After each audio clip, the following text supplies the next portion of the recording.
Okay. Hi there. I'm Steve, and welcome to Forte Connect. I'm joined once again this week by CJ Montano, partner and managing director here at Forte Group. Hey, CJ. Hello. And Kirsten Lang. It's Kirsten's birthday. Hello. It is.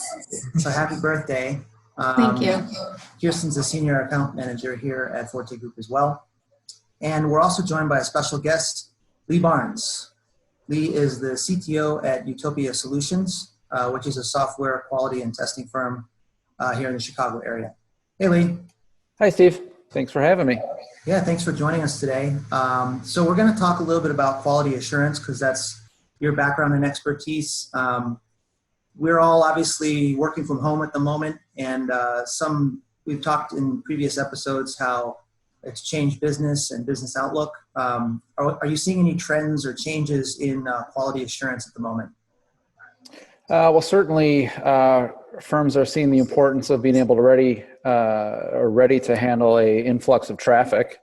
We're seeing that in government sites, health sites, anything involved with remote working. And I think surprisingly maybe, organizations who didn't communicate information, especially from the quality perspective, well within their organizations, are finding that working remotely, they're needing to find ways to communicate that other than walking across the hall. And you would think in this day and age, there's not a lot of that going on, but we have seen some of that. If you're one of these organizations that hasn't been able to handle the increase in traffic, such as government or streaming services, e-learning that has really seen an uptick, what can they do to improve performance quickly? Well, if they haven't tested, they probably should have, right? They really want to understand how their system is going to respond to these spikes.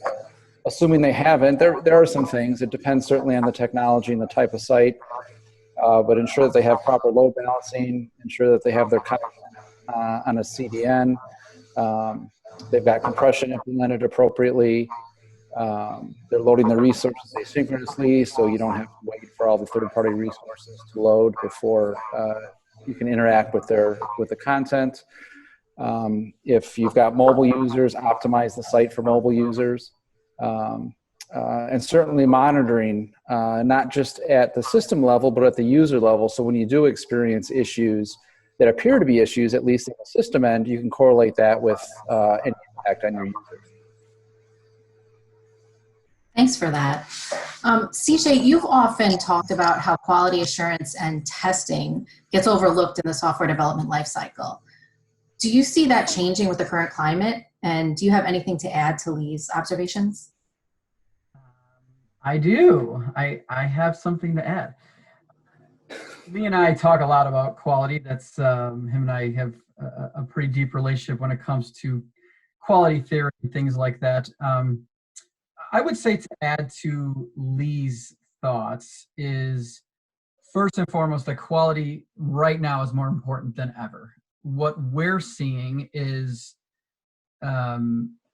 everything that organizations are doing from the software perspective is with a mission critical focus. So where in the past, innovation was the absolute key to success, and it will be again, right now, some of the focus has shifted a little bit to stability, maintenance, survival, and therefore understanding the quality of your organization or of your application, whether that's how it performs under load or how you experience the software, or just managing an increasing defect backlog is becoming more and more important right now, because everything that is of low quality is typically something that is in a mission critical application. So I would say it's more important than ever, number one.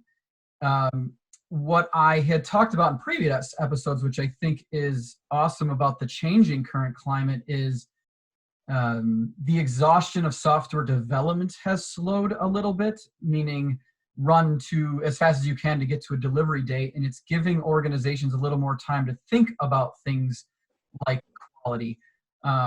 And I would say one of the major things that is still very, very overlooked in the software development lifecycle is security testing, how vulnerable your software is to threats, and performance testing. Having that, one of the things that quality assurance is that a lot of people don't understand is it's exploration of your system as well. It's not just looking at what is known and testing for that known thing. It's testing for what is unknown, and what is more unknown than a pandemic striking the entire world. So it's time to get creative, and I think that with the current climate, security becomes the center focus, and this is your chance to look at things like performance security and exploratory testing to understand how your system will react in uncommon circumstances. Lee and I spoke earlier in the week, and Lee, you're working with some companies in the healthcare industry that on some projects that support information sharing. Can you tell us about those projects? They're kind of related to COVID-19 at the moment. Sure. So the one that's most directly related is a performance test for a information sharing platform that is typically just used for doctor-patient communication for chronic diseases, but they're repurposing that platform because it lends itself well to sharing information between first responders and researchers and doctors and patients around COVID. So they're repurposing that platform, and they wanted to get that up and running very quickly, obviously with a whole different load profile than they're used to. So we had helped them with some performance testing around that. For quality assurance and performance testing at the moment? Well, certainly we're seeing a lot of examples in government and healthcare. Something that's probably hitting home to a lot of us is e-learning. I've got 5 e-learners at home, and they have all experienced some form of performance issues, and the platforms are across the board. It's not just one provider, especially in areas where I don't think the organizations realize they would need the load. One example is e-proctoring. So the ability to remotely lock down the kids' computers and videotape them while they're taking exams. I've already had two of my kids have this service crash during exams, which is, it's already stressful enough, right? Yeah, you were mentioning, Lee, you've got 5 kids at home, and all of them are on e-learning in some capacity. Is that right? Yeah, that's right. Kirsten, I'll throw this one to you. Last week we spoke a little bit about your experience with how different businesses are changing their priorities and demand and timelines. Are you seeing any change in demand for QA support at the moment? Yeah, Steve, all sorts of systems and applications are now being used in expanded capacities. And that's increased demand for testing of features, that have been traditionally categorized as lower risk or non-business critical. So those things are starting to come up to the top of things that need to be addressed pretty urgently at this point. Forte, we're in a unique position to offer creative solutions here to meet this demand, given our talent bases both here in the US and abroad. So we're really able to come to the table pretty quickly and help our clients address those, sort of unforeseen testing situations right now. One thing that we've found working through this over the past month or so is that flexibility is really the key. We've really seen a lot of success coming through working for our clients to shift their delivery models and their team compositions and, realign with those changing priorities. CJ and I spoke last week about some of the industries that are looking to quickly scale and to meet this increased demand. CJ, what advice would you give to those organizations with respect to their QA practices? Again, Lee and I going back and forth, we've spoken together on the topic. I think, I get back down to basic principles when it comes to quality. And a very, very basic thing is you can't really know where you're going if you don't know where you're starting from. Lee, in addition to being an excellent quality assurance test firm that he runs, we've partnered on a lot of things as well. And what has been an uptick, and this is a good thing, is assessments. Yeah. Where is your quality issue? You know, where is it that you have weaknesses in your system? Understand where your starting point is before building out your vision of where you want to be, because the fastest way to fail in quality assurance is to just try to do everything at once, and it will result in precisely nothing, and probably a disregard and disrespect for what quality can do for you. The second one is, and everybody's ever heard me say it, is build it right and speed will follow. So slow is smooth, smooth is fast. It's really important to get things done right. And often the thing you have to get done right is practice. Practice how to test, practice how to explore, practice how to identify where risk is in your system. Do that as slow as you need to be good at it. And once you're good at it, the speed will absolutely follow. And so those principles, I think, are still very much at play. And because there's a little bit of, time in most people's software organizations, I would say this is the time to practice a little bit when you're not fighting an actual quality fire that might be happening.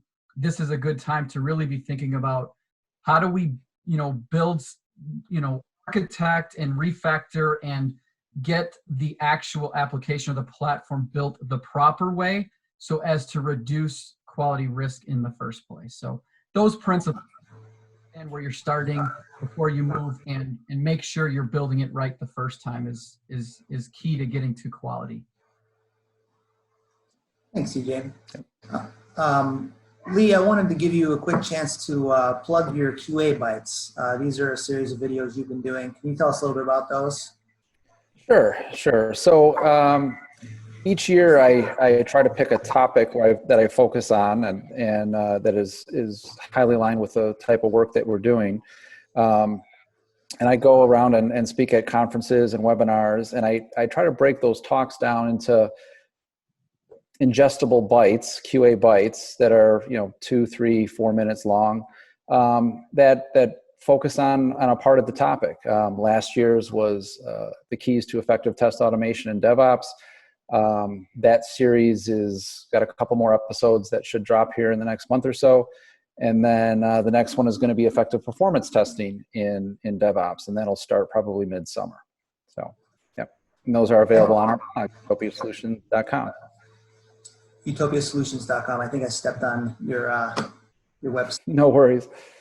Okay, so we usually sort of end. Last week we ended with talking about our strange eating habits from this whole quarantine thing. I want to ask the group. I'll start with Kirsten. What hobbies have you picked up, or maybe what social change behavior are you experiencing? Well, I feel like I've attended more happy hours in the past week than I have in the past several months. It's really interesting how the social distancing and this virtual getting together is really, people are really hungry for that interaction. So that's been really fun. But also dusting off that old Kindle and looking at the bookshelf and seeing what, I started and never finished. So that's been a really nice opportunity to pick up some of that stuff again.